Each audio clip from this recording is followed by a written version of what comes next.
গণেশতলায় যাবে না, এই গাড়ি যাবে অন্যদিকে, যেখানে আমরা যাব সেখানে যাবে চাইলেই।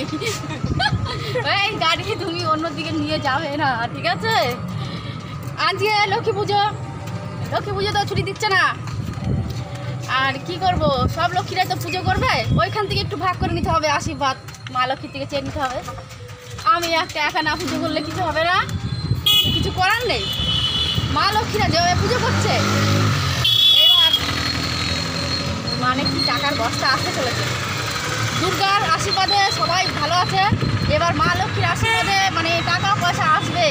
সবাই পুজো করো, বাড়িতে মন দিয়ে মাকে ডাকো, মা নিশ্চয়ই সাড়া দেবে।